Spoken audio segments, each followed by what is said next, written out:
जी, मैं जब करती हूँ गाना तो बिल्कुल सोचती नहीं हूँ कि इतना होना चाहिए, उतना होना चाहिए। बस उसमें जी-जान और कड़ी मेहनत डालती हूँ, जो भी मैं काम करूँ उसमें एकदम पूरा अपना हार्ट एंड सोल डाल देती हूँ और बाकी तो सब गॉड के हाथों में है और ऑडियंस के हाथों में है। मैं सिर्फ़ खुश हूँ कि ऑडियंस मेरे काम के साथ कनेक्ट कर पा रही है, क्योंकि मैंने जब याद पिया कि आने लगी किया तो मेरे लिए बहुत इम्पोर्टेंट था एज़ अ एक्टर कि ऑडियंस मेरे काम के साथ कनेक्ट हो, मेरे साथ कनेक्ट हो, and they really connected with me. बहुत सारी टीनेज लड़कियां हैं जिन्होंने मेरे लिए इतने सारे फैन हैंडल्स खोले हुए हैं और वो बेचारी इतना लगी रहती है जी जान से एडिट बनाने और इतनी मेहनत करके करने। So I am thankful to them for all the love and support और इतना जो प्यार वो भेजते हैं। मेरे लिए एज एक्टर सिर्फ यही होता है कि मैं अपने काम के प्रति टोटली सिंसियर रहूं और बहुत ही डेडिकेशन से करूं।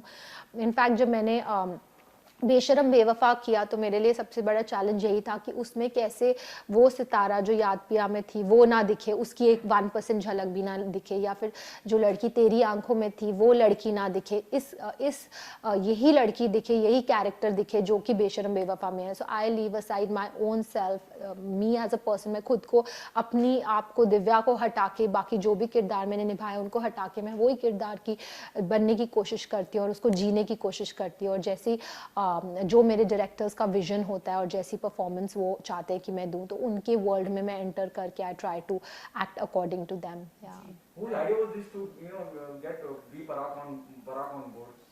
जब याद पिया की आने लगी आया था तो याद पिया की आने लगी के लिरिक्स जानी ने लिखे थे और मैं बहुत बड़ी फ़ैन हूँ जानी की, बहुत ही खूबसूरत राइटिंग करते हैं।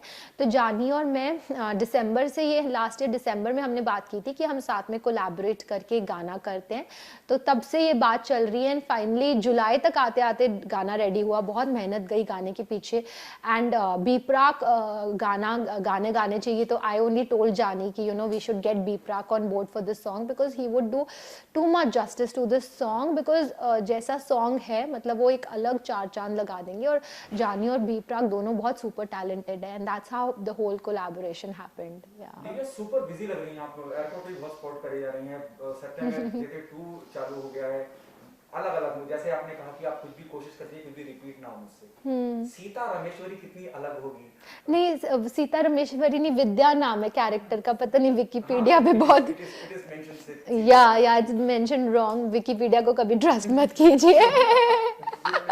Set on records, never trust Wikipedia. कोई भी आगे कुछ भी चेंज कर देता है विद्या यार। रामेश्वरी, विद्या, विद्या, नो रमेश्वरी, जस्ट विद्या। ओनली विद्या। विद्या, या सो आई थिंक विद्या जो है मिलाप जवेरी की विजुअलाइजेशन है ये कैरेक्टर विद्या। एंड उनका जो मेरे को ब्रीफ था वो ये था कि he wanted a very strong Indian women जो कि बहुत ही एलिगेंट हो, बहुत स्ट्रॉन्ग हो, सॉफ्ट हो, बट एक भारतीय नारी हो और वो किरदार मैंने पोर्ट्रे किया है। सो मिलाप is very happy with my performance and अभी भी शूटिंग चल रही है। मैं 3 दिन के लिए बॉम्बे आई हूँ, अभी कल ही मैं लखनऊ से वापस आई हूँ।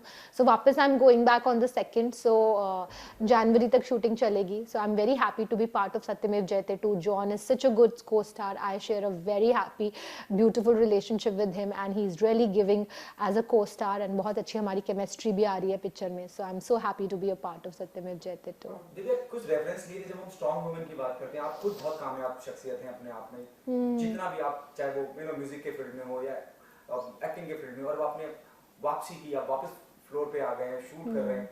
आपके लिए strong women, how do you define strong women? This is one question. Other one is, whom do you see the strongest woman from the industry? I think strong woman, I would say मैं अपनी mother से प्रेरणा लेती हूँ because she is very strong. मैं इतनी strong हुई नहीं real life में जितनी मेरी माँ स्ट्रॉन्ग है। I have seen her deal with so many things, with health and with so many other things in life so strongly and yet remaining so strong. Industry में भी I think बहुत सारी strong women है, जैसे रेखा जी इतने strong है, उन पे इतने ज़्यादा लोगों ने क्या कुछ नहीं कहा था उनके बारे में 90s में, बट स्टिल शी वो so strong and she was telling me कि आज मुझे सबसे ज़्यादा प्यार किया जाता है, बट पिछले 20 सालों से मैंने काम ही नहीं किया। जब मैंने काम ही नहीं किया तो सबसे ज़्यादा प्यार मिल रहा है, और जब मैं काम कर रही थी तो लोग इतना कुछ कहते थे। तो इंडस्ट्री में तो बहुत सारी ऐसी लेडीज़ हैं, बिकॉज अगर इस फील्ड में काम करना है तो आपको इंटरनल स्ट्रेंथ होना बहुत ज़रूरी है, क्योंकि बहुत लोग आपके बारे में बहुत कुछ कहेंगे और उनको कैसे ना सुनी करके आप सिर्फ अपने आप में कॉन्फिडेंस रखें, अपने आप में सिक्योर रहें और अपने पाथ में आगे बढ़ते जाएं। जो अपने आप को प्रिटेंड करते हैं स्ट्रॉन्ग, उनके बारे में क्या कहेंगे? प्रिटेंड करते हैं स्ट्रांग, वो भी शायद बेचारे अच्छा ही करते होंगे क्योंकि वो शायद स्ट्रांग नहीं है बट स्ट्रांग होने का प्रिटेंड करते हैं, बिकॉज स्ट्रेंथ बहुत इंपॉर्टेंट है, यू नो। और अगर नहीं है तो किसी तरह स्ट्रांग बने, प्रेरणा लीजिए उन लोगों से जो स्ट्रांग है, और अपने अंदर की स्ट्रेंथ को पहचाने और उसे उस पर वर्क कीजिए, उभारे। And that's very important, it's very important. आज के टाइम जैसे है उसमें स्ट्रेंथ बहुत ज़रूरी है। The last one from my hand, then he'll ask, have you taken some references for your character, you know, while playing Vidya in Satyam Beauty? I can't reveal what character I am playing, क्योंकि उससे पूरी चीज़ें reveal हो जाएगी unfortunately. But मैंने थोड़ी बहुत referencing की अपने कैरेक्टर के लिए, डेफिनेटली विद्या के लिए। जी अच्छा, जैसा कि बातें हुई सत्यमेव जयते 2 की, अभी जो हाल ही में पिक्चर्स आई थी आपके बर्थडे पर केक कटिंग की, मतलब प्रॉपर आप दुल्हन लग रही थी, तो हम ऐसा माने कि कुछ इस तरह से आपका कैरेक्टर होने वाला, लाइक दुल्हन दिखने वाली है आप? जी, उस टाइम हम सॉन्ग की शूटिंग कर रहे थे और इनफैक्ट मेरा बर्थडे 12 बज गए और मिलाप और जॉन मेरे पीछे पड़ गए केक केक केक, और मैंने कहा कि John I can't do it, cut the cake, और फोटोज नहीं मैं खिंचवा सकती बिकॉज अभी मैं अपने लुक में हूँ, सारी लुक बाहर हो जाएगी, मैं चेंज कर लेती हूँ फिर कर लेते हैं। So he was like no no ऐसा ही कर लो, it's no problem, we are okay with it. So I thought ठीक है, if my hero is okay, my director is okay, then fine, क्योंकि बिकॉज मुझे ज़्यादा लुक आउट शायद नहीं होनी चाहिए, but they were fine with it, so we went ahead with it और look बाहर आ गई। so चलिए बेशरम बेवफा की अगर हम बात करें, अब जितना ब्यूटीफुल सॉन्ग है उतनी ही ब्यूटीफुल कास्ट भी है, आप हैं, गौतम गुलाटी हैं, सिद्धार्थ हैं, ओवरऑल कैसा रहा एक्सपीरियंस शूटिंग का इन सभी कास्ट के साथ में, क्योंकि इनकी भी टीवी में बहुत ही ज़्यादा फैन फॉलोइंग है। जी जी जी, कैसा रहा एक्सपीरियंस? बहुत बहुत अच्छा एक्सपीरियंस रहा। सेट पे एनवायरनमेंट बहुत कंफर्टेबल था, एंड जैसे आप देख रहे हैं वीडियो में सबकी परफॉर्मेंसेज इतनी अच्छे लेवल की परफॉर्मेंसेज है, so I am very happy and thrilled to be working with them. And basically मैंने तो अपने जो डायरेक्टर्स राधिका राव एंड विनय सप्रू, उनका जो विजन है वो फॉलो किया, और बस या जैसा कि वीडियो में ये मैसेज है वो मैं आपसे पूछना चाहूँगा जी। क्या आप दिव्या जी मानती हैं कि प्यार में दर्द होता है? मेरे को ना बहुत इस बात की खुशी हो रही है कि जो मैसेज वीडियो में दिया गया वो मैसेज सब तक पहुंच रहा है। मुझे बहुत सब सुबह से कह रहे हैं कि ये मैसेज है वीडियो में कि यू नो कि आपको, आई थिंक डेफिनेटली एक मैसेज है। प्यार में कितनी बार ऐसे उतार चढ़ाव आते हैं, कई बार जैसे आपका हार्ट ब्रेक होता है, but what is important video में ये दिखाया गया है कि इट्स वेरी इंपॉर्टेंट कि आपके कई बार यू नो आप अपने आपे से बाहर हो जाते हैं, आपकी लाइफ में ऐसे सिचुएशंस आती है, प्यार में ही नहीं बट अदर फील्ड्स में भी, आपके करियर से रिलेटेड या कोई और इशू से रिलेटेड, जब आपका माइंड जो है आपके कंट्रोल में नहीं रहता, आपके ऊपर हावी हो जाता है और आप थोड़े डिसबैलेंस हो जाते हैं, आप ऐसे ऐसे डिसीजंस लेते हैं जो आपके खुद के लिए करेक्ट नहीं होती, उस टाइम पे इट्स वेरी इंपॉर्टेंट कि आप खुद अपने आप को संभालें और खुद अपने एंजल बने। हर बार नहीं होगा कि कोई आपको आएगा संभालने, जैसे इस वीडियो में तो सिद्धार्थ आता है और वो मुझे संभालता है, बट हर बार ऐसा नहीं होगा। और हम सब आजकल कलयुग में जी रहे हैं, एनवायरनमेंट इतना नेगेटिव है, तो हमें बहुत इंपॉर्टेंट है कि हम खुद अपने एंजल्स बने और खुद अपने आप को संभालें, और क्या हमारे लिए सही है क्या हमारे लिए गलत है उसको पहचानें, और वैसे बिहेव ना करें जैसे ये लड़की करती है वीडियो में। क्योंकि जैसा कि बात हुई, बहुत ही बैक टू बैक आप अपने आप को बिजी रख रही हैं, एंड हम देख रहे हैं कि बैक टू बैक आपके ढेरों सारे सिंगल आ रहे हैं। पहले हमने देखा तेरी आंखों में, एंड नाउ याद किया कि आने लगी, उससे पहले नाउ अब बेशरम।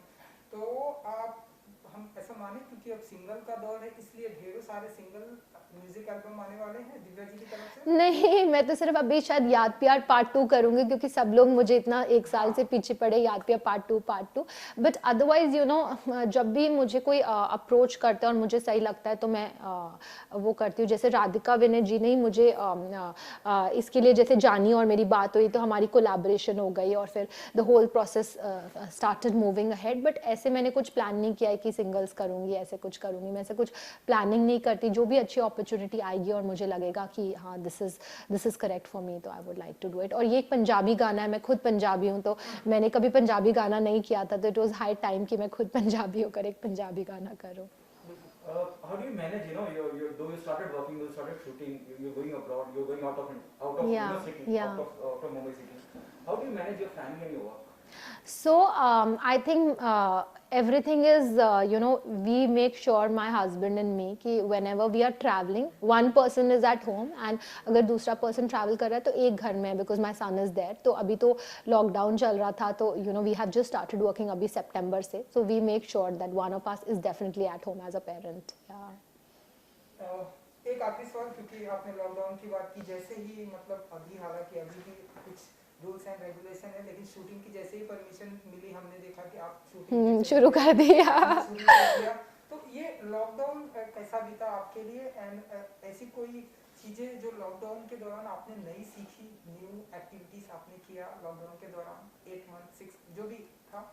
मैं क्रिकेट खेल रही थी काफ़ी टाइम, तो क्रिकेट खेलना थोड़ा बहुत सीख रही थी लॉकडाउन के ड्यूरिंग, बट अदरवाइज लॉकडाउन के during I think lockdown we spend time at home with our family. So I was in June में जब लॉकडाउन ख़त्म हुआ तो आई वाज हैप्पी कि चलो थैंकफुली लॉकडाउन अभी ख़त्म होने वाला है, and but I was also happy कि हमने ये टाइम जो इतनी इतनी खुशी अपने घर में बिताया, बिकॉज मैंने सुना कि बहुत सारे ऐसे लोग थे जो बहुत दुखी थे रिलेशनशिप्स में सो इट्स वेरी इंपॉर्टेंट कि हम खुद समझे कि हैप्पीनेस और पॉजिटिविटी कितनी इंपॉर्टेंट है लाइफ में, और एक दूसरे को प्यार दें. Love is the most important aspect of our lives as human beings. So या चलिए, जाते जाते अपने फैंस को कुछ मैसेज देना चाहेंगे जिन्हें आपके अपकमिंग प्रोजेक्ट के म्यूजिक वीडियो एंड याद प्यार आने की लगी 2 का बेसब्री से इंतजार? मैं सिर्फ ये कहना चाहूँगी कि थैंक यू सो मच. आप सब मुझे हमेशा इतना प्यार देते हैं as a actor, as a artist. It's very important for me कि मेरे काम के थ्रू मैं आपसे कनेक्ट हो पाऊँ, और आप बहुत मुझे प्यार देते हैं. So I am extremely thankful for it, and मैं कोशिश करती हूँ कि मैं ऐसा काम करूँ जो बहुत ही आपको पसंद आए, बहुत ही अच्छे लेवल का हो, कुछ भी सिर्फ करने के लिए ना करूँ या क्वांटिटी के लिए ना करूँ. एंड आई एम थैंकफुल कि मेरे इतने गाने आप सबको इतने पसंद आ रहे हैं. Thank you so much. Thank you so much. Thank you so much. Good luck.